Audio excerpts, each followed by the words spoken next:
Hello friends, तो आज हम फिर से एक क्वेश्चन और करेंगे कंपैरिजन टेस्ट का। लास्ट वीडियो में हमने एक क्वेश्चन किया था, ये सेकंड क्वेश्चन है। यहाँ पर हमें एक सीरीज दे रखी है और एन टर्म नहीं दे रखी, तो हमें एन टर्म निकालनी है। तो एन टर्म कैसे निकालेंगे? 1 3 5। हमें पता है ये अर्थमेटिक प्रोग्रेशन है। 1 3 5 क्या है? ये अर्थमेटिक प्रोग्रेशन है। तो इसकी एन टर्म क्या हो जाएगी? 2n-1। कैसे निकाली हमने? a plus n-1 into D से निकाला। a मीन्स क्या हो गया? स्टार्टिंग का फर्स्ट टर्म, और d मीन्स क्या हो जाएगा? Common difference. कॉमन डिफरेंस कितना है इन दोनों में? डिफरेंस कितना है? 2। इन दोनों में डिफरेंस कितना है? 2। तो d इक्वल्स टू 2 आ गया। इस फॉर्मूले के अंदर रखेंगे तो 2n-1 आ जाएगा। तो मतलब 2n-1 ऊपर से आ गया और नीचे से 1 2 3 it means n, 2 3 4 it means n+1, 3 4 5 it means n+2। ये इसकी एन टर्म निकल के आ गई। इसी फॉर्मूले से हम ये एन टर्म निकाल सकते हैं। अब एन आ गई तो xn आ गया। अब हम फॉर्मूले के अकॉर्डिंगली क्या चाहिए? हमें yn चाहिए। ऊपर न्यूमरेटर से ओनली n है और नीचे से n, यहाँ से एक है, यहाँ से एक है, यहाँ से एक है। तो n की पावर कितनी आ जाएगी? 3। ठीक है, n की पावर कितनी आ जाएगी? 3। कैंसिल किया एक पावर को तो n² आ गया, मतलब yn आ गया 1/n²। अब कंपैरिजन टेस्ट के अकॉर्डिंगली हमें xn/yn चाहिए। तो यहाँ पर 2n-1 upon n, n+1, n+2 divided by 1/n²। n² ऊपर लेके चले गए तो 2n-1 n² upon n, n+1, n+2। अब ऊपर से मैंने यहाँ से n बाहर ले लिया, यहाँ से n बाहर लूंगी तो n into n² it means n3, और यहाँ पर आ जाएगा 2 माइनस के 1/n upon n, n+1, n+2, n3 नीचे।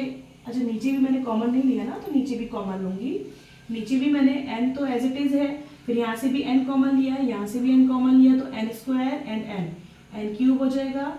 अंदर क्या बचेगा? यहाँ पर कॉमन लिया 1+1/n, यहाँ से भी n कॉमन लिया था तो 1+2/n, n³ से n³ कैंसिल हो गया। अब हम लिमिट अप्लाई करेंगे कंपैरिजन टेस्ट के अकॉर्डिंगली, क्योंकि हमें लिमिट अप्लाई करके xn/yn चेक करना है, finite and non zero number आना चाहिए। तो limit n tends to infinity 2 - 1/n upon 1+1/n 2+2/n+1। आगे पीछे हो गया, कोई बात नहीं। तो यहाँ पर n tends to infinity apply किया तो 2 अपॉन नीचे 1 इंटू 1 इट मीन्स 2 आ गया। 2 क्या है? एक finite and non zero number है। ठीक है, finite and non zero number आ गया। इसका मतलब क्या हो गया कि xn एंड yn आर क्या हो जाएगा? ये कन्वर्जेंट एंड डाइवर्जेंट साइमल्टेनियसली। कुछ भी हो सकता है, क्योंकि हमें अभी सिर्फ ये पता चला है कि ये finite and non zero number है। इससे ये डिक्लेयर नहीं हो सकता कि ये डाइवर्जेंट है या फिर ये कन्वर्जेंट है, कुछ भी हो सकता है। इतना समझ में आ गया कि कुछ तो होगा सीरीज में, क्योंकि नॉन जीरो है। अब वो चेक कैसे करेंगे? yn से चेक करेंगे। yn इज इक्वल्स टू क्या दे रखा है? yn इज इक्वल्स टू हमें दे रखा है 1/n²। p टेस्ट कंपेयर करेंगे तो यहाँ से p इज इक्वल्स टू क्या आ जाएगा? 2। p इज इक्वल्स टू 2 आगे कंपेयर कर लिया इससे। p is equals to 2 greater than 1 है, इट मीन्स यहाँ से yn क्या हो जाएगा? yn is convergent. अगर yn कन्वर्जेंट है इट मीन्स हम क्या बोल सकते हैं? Then xn is also convergent.